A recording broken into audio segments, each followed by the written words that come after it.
New research on how temperature affects the gender of turtle eggs has found that green turtles in the Kimberley are more susceptible to population decline.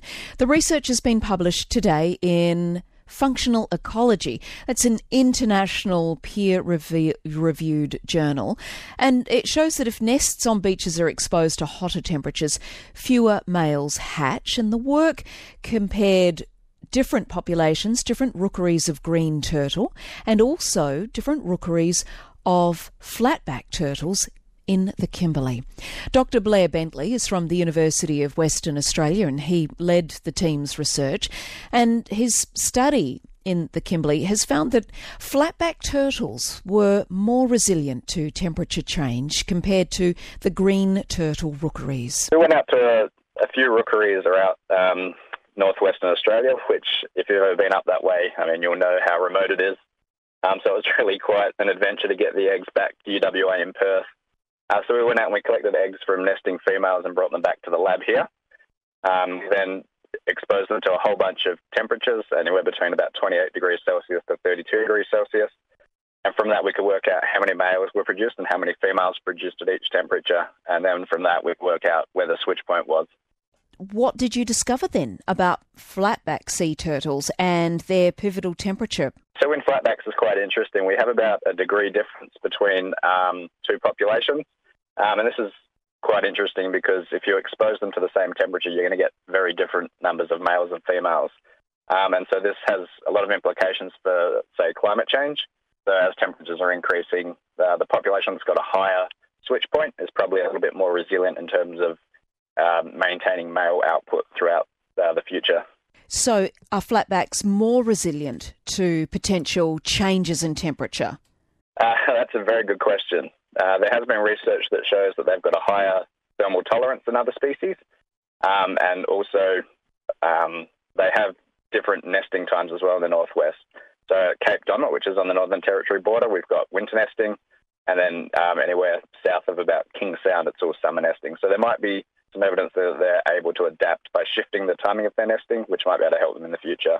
One of the populations we looked at had a higher switch point, so it produced mixed sexes at higher temperatures, whereas some of the other populations of flatback that we looked at, they were still similar to green turtles in that they had a relatively low switch point, but also quite a wide range of temperatures where both are produced. Dr Bentley, you mentioned their green turtles and you looked at two populations. What did you discover about their pivotal temperatures? So green turtles were a little bit different. They had a switch point that's kind of expected of sea turtles. It was around 29.5 degrees. And this was similar between the two populations we looked at Ningaloo and the Lacepede Islands off Broome. But interestingly for these guys, they had a wider range of temperatures that produced mixed sexes in the Lacepede Island population than Ningaloo. And what can you then surmise about the future of that population if there was to be an increase of several degrees through climate change in the future?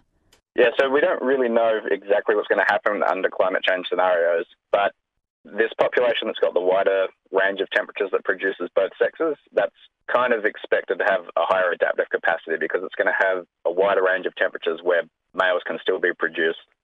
Now, you mentioned that you had to actually gather the eggs, Dr Bentley, from various locations. That would have been a very delicate process to get them back to the lab. Yeah, so this was a project funded by the West Australian Marine Science Institution in collaboration with the Department of Parks and Wildlife, Department of Biodiversity Conservation and Attractions now. And then we also worked with a lot of ranger groups up in the northwest who are amazing help and were really fun to work with. So groups like Wannable Gambara, Karajari, Murrong, Gadgerong and Nil Nil were really helpful in getting this project off the ground and getting it to where it is now. So we went up with them to the Kimberley, and it was a whole range of ways getting out into the islands and the mainland rookeries. We'd have to take helicopters, float planes, boats. And then we've got 72 hours from when we collect the egg from the nesting female to get it back to the incubator in Perth. And so it was always a race against time, but it was a lot of fun. Wow, you're being like mother hen then, aren't you, Blair? Your results, so you mentioned there a temperature of 29.5 was critical for the green turtle. What was the temperature range for the flatbacks? Yeah, so it's kind of assumed for all sea turtles that it's 29 degrees. We know that there's variation between them within species. And for the flatbacks, we had a range of about 29.6 degrees at Cape Domet on the Northern Territory border, and that went right up to about 31 degrees in the 80 Mile Beach population. What our results really show is that there are these population differences in not only the temperature sex determination mechanisms, but also the development rates. And so it really shows that we need to consider each population on a case-by-case basis, especially when you're considering climate change impact. And I think in terms of what humans can do, I think reducing carbon dioxide emissions would be a good start. But in terms of individual level rookeries, then I think there's a few things that need to be considered. Like what? What would you recommend about individual rookery protections? That's a very good question. That's up to the managers to decide. But I know overseas and other places, there's procedures such as shading the nest to ensure more males are produced, relocating nests to hatcheries, and then also cooling the nest down by watering them. But this all depends on the individual rookery and then what we expect to happen in the future. Dr Blair Bentley from University of Western Australia, and his research paper published today in Functional Ecology Journal